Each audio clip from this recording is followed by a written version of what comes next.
Hey boys and girls, Miss Letton here. Today we're going to get our blank sketchbook that I assembled for you, and we're going to practice on the inside making line designs that have unique patterns, repetition, different shapes, and they're called Zentangles.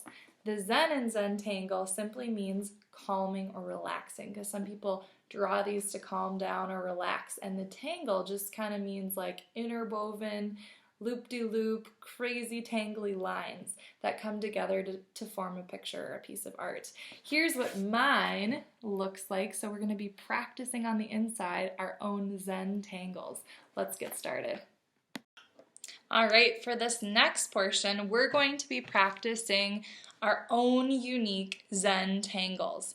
And a Zentangle, like I mentioned before, is a calming way to sort of relax while making art and design, forming little tangly, sometimes overlapping patterns and designs with line as a form of art making. So Zen is kind of relaxing, tangle is that kind of interweaving, repeating line. So what I want you guys to do, and you can use a pencil for this next part, I'm going to use a Sharpie marker so you can see it really well. But I would like you to divide your paper, and it does not have to be perfect, into 4 different sections. 4 different sections, okay? And I want you to practice 4 different kinds of your own unique Zentangles.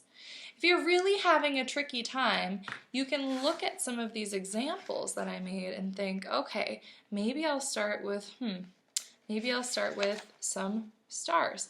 Maybe I'll start with a circle, just to get you kind of thinking about what you might want to do. I'm going to start with a thicker Sharpie so you can see. And in this first area, I'm going to start my design with fish scales. So I'm going to do a series of U shapes, and they don't have to be super small, but I do want there to be a lot of whatever you make overlapping or repeating. An overlapping, if you don't know what that term means yet, overlapping is when something goes on top of something else. Like my hands right now, I don't know if you can see it, are overlapping one another. They're crisscrossing in front of one another. That's overlapping. For my big kids, you guys know what that is, but maybe my new first graders, they're still learning those words. Overlapping. So my fish scales look like they are overlapping one on top of the next. I'm going to do some bigger fish scales. I'm going to do some smaller fish scales. And then maybe in my fish scales, I'm going to do another design. I wonder what other kind of design I could do. Let's think for a second.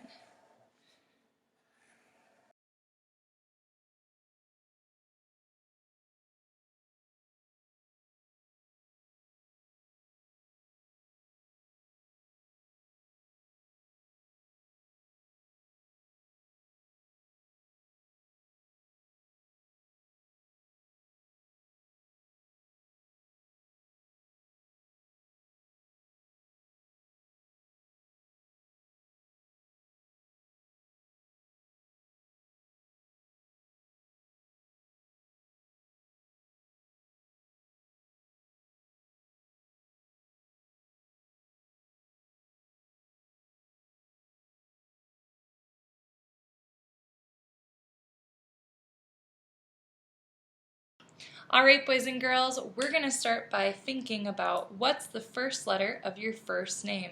My first letter is A for Alexandra.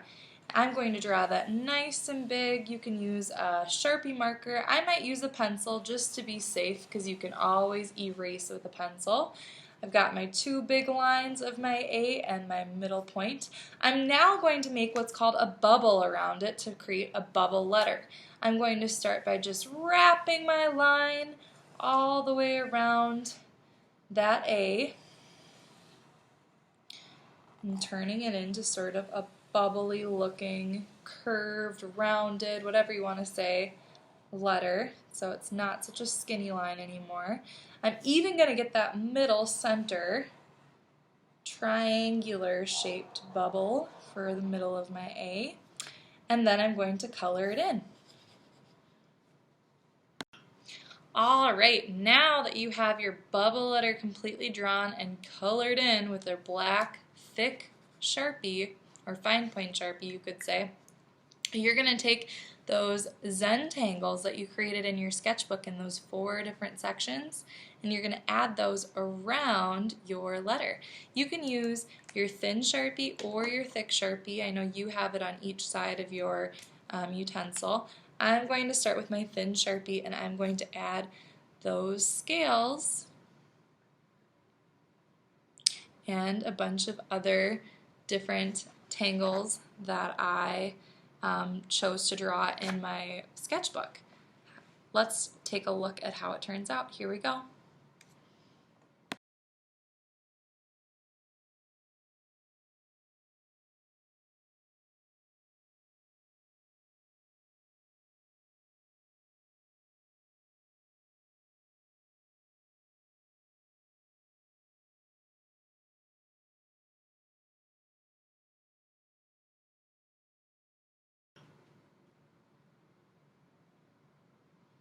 Alright, boys and girls, this is how my final Zentangle turned out, and what a nice front cover for my sketchbook.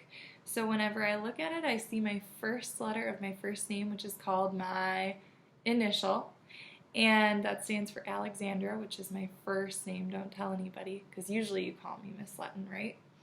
And I even stuck my name somewhere on the front cover. Do you guys, can you find it? Let's take a look. Where do you see my name? Oh, some of you got it. I think it's right here on the spine. So somewhere on your sketchbook, you're going to hide your name in all of your Zentangles, your first name and your last name. See if you can do that. It'd be even cooler if you could find a spot to add your grade level. So that way, let's say for some reason it gets lost in the school, which I hope it doesn't leave your desk for now. But let's just say it does, and you can't find it. Somebody else will know, oh, well that's Leroy Brown. That's him, and he left that in the Discovery Center, and his class code is 3-R. I don't know, I'm just making up names, you guys. But that's a good way for people to help find who it belongs to if you lose it. I'm so excited for this year to start, you guys, and I'm so happy to do this first project with you. It's pretty simple, and if we don't finish in the next couple of days, we're going to move on. But do you think you can go back to this at any time? Pretty much. So something you can kind of continue the rest of the school year if you're bored or if you want to add more tangles. All right, here we go. Let's have fun and enjoy. Here's one more close-up of my Zentangle sketchbook cover.